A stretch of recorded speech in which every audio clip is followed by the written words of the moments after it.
Today on Her Standards, we tour the City of Champions.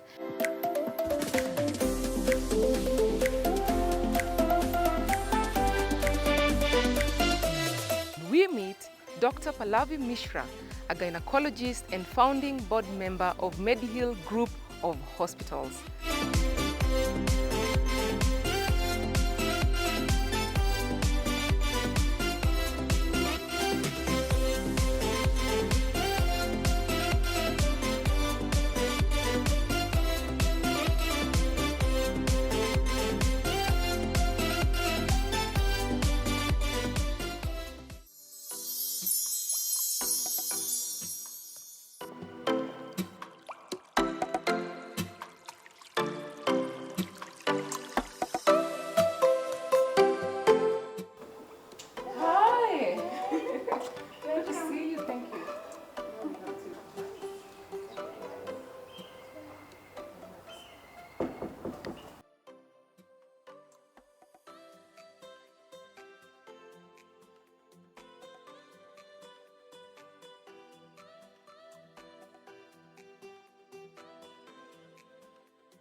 Yeah. Black, white, herbal. In most cases, black in the morning. Any reason for that? Because I can take good amount of liquid with it. Oh, okay. It's basically a way of taking liquids. Yeah. So I take black tea, in fact, in good amount. So that's how I start my day. And then I just go for a walk outside for about 30 minutes before I go to work. Yeah.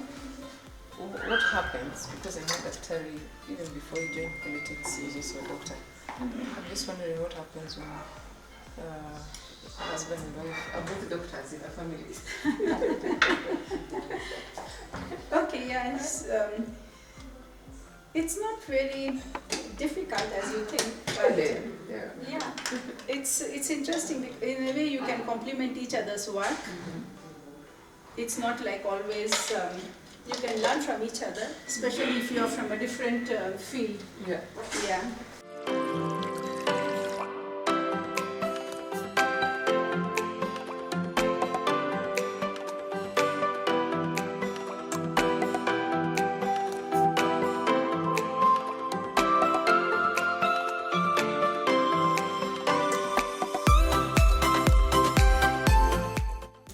So what would you tell, say, women, especially the ones who are in the career world, in the field of medicine, the ones who are struggling to juggle?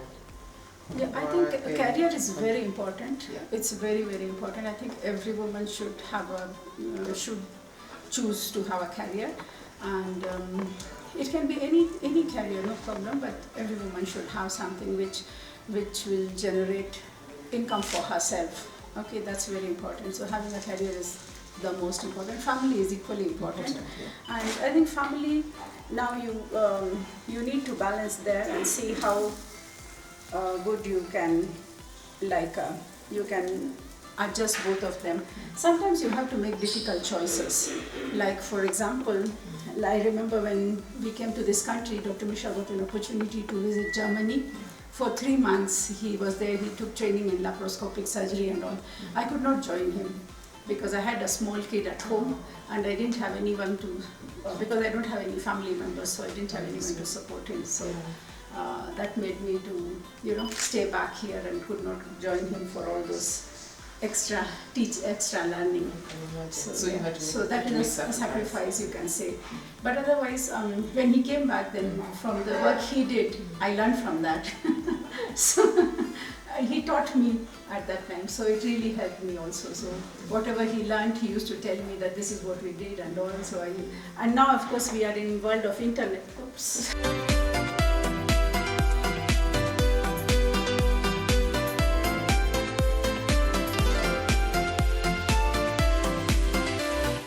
Have you thought about politics yourself? Is it something? No way.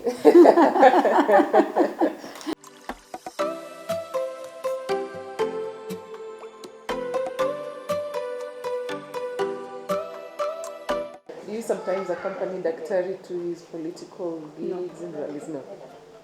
You prefer to stay out of the picture? I prefer to stay with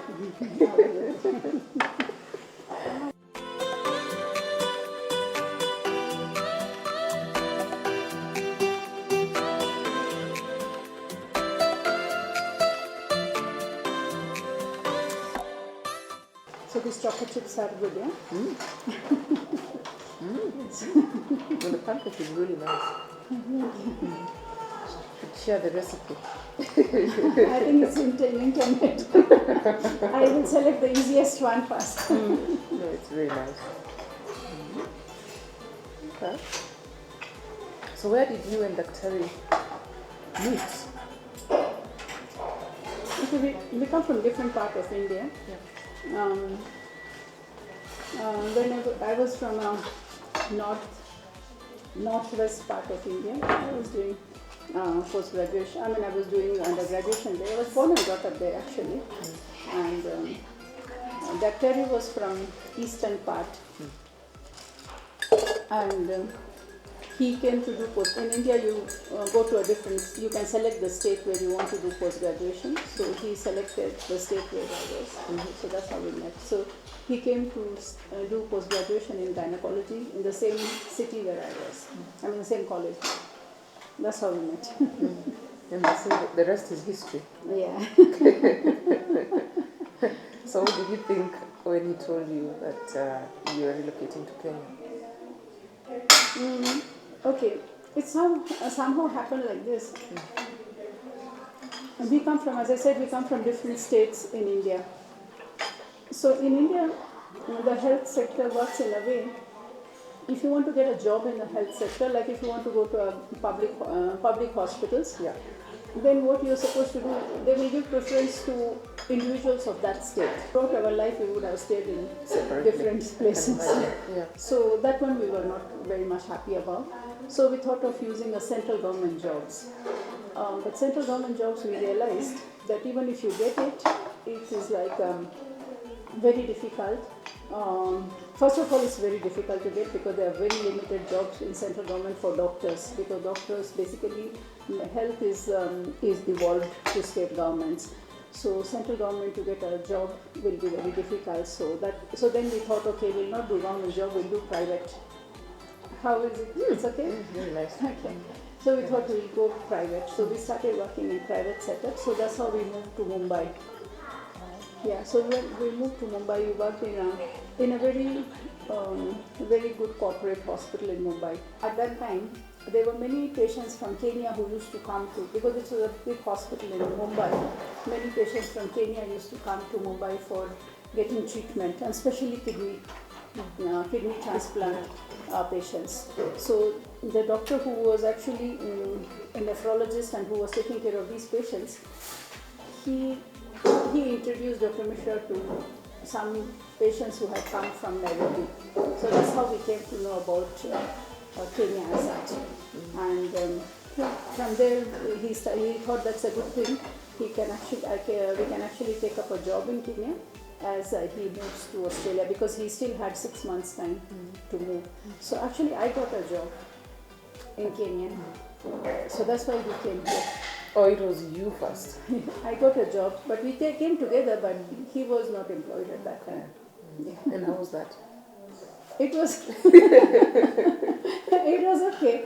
Everyone used to make fun, but it was fine. I think both of us were very positive about it, and we had a small child also at that time. So yeah, we came here. I started working in a private hospital, actually in Eldoret. We started from Eldoret. We didn't start from Nairobi. We started from Eldoret, and we really liked this place. And when we were here, then Dr. Mishra came to know about More University and all those things, and then he applied, because his going to Australia was somehow delayed by more. First, we were thinking about 6 months, and then it got delayed by another 1 year. So then he thought 1 year to sit at home is very difficult.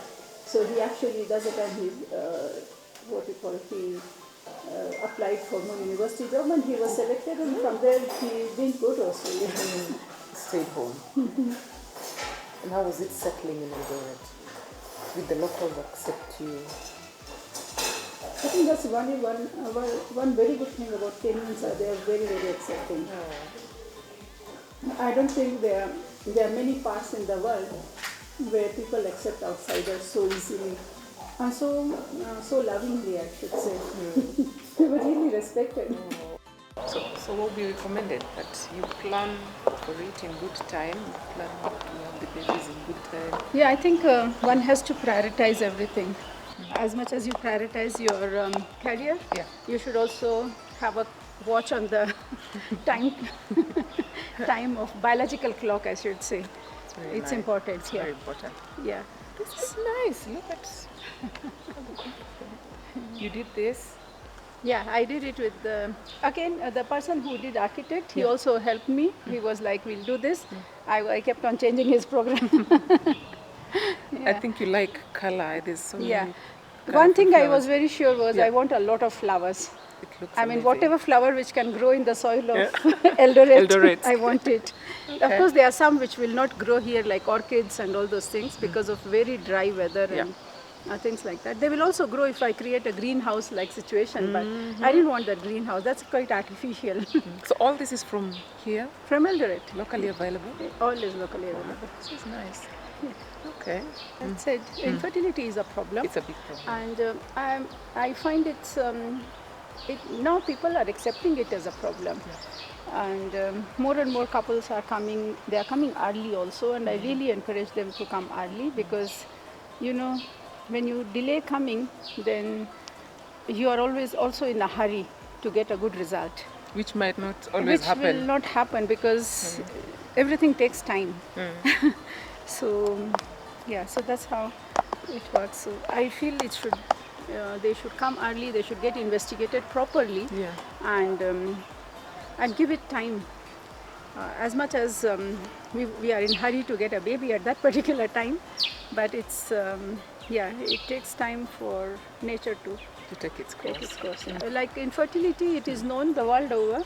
30% is because of women, 30% is because of men, and 30% is because of both of them. In like some a small cases, contribution with both. And of course, there are some few percentage where you don't really know the cause. It can't be explained. Yeah, it cannot be explained. Wow. But that part of what it cannot be explained depends upon how seriously you investigate them. If you investigate further. If you investigate more and more, obviously the amount of unexplained infertility will keep on reducing.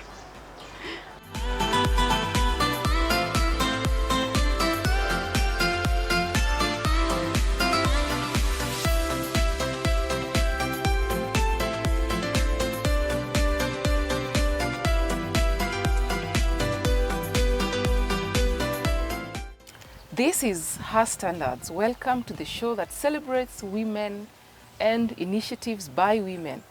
My name is Queen Tambori. My friends call me Queen, and I'm always delighted to highlight stories about women, change makers, and role model. Now, if you want to join us in this conversation, please talk to us across all our social media platforms at KTN Home, or you can talk to me directly at Queen Mbori on Facebook and Instagram, as well as Queenie Saina on Twitter. I'm also available as Queen Tambori on LinkedIn.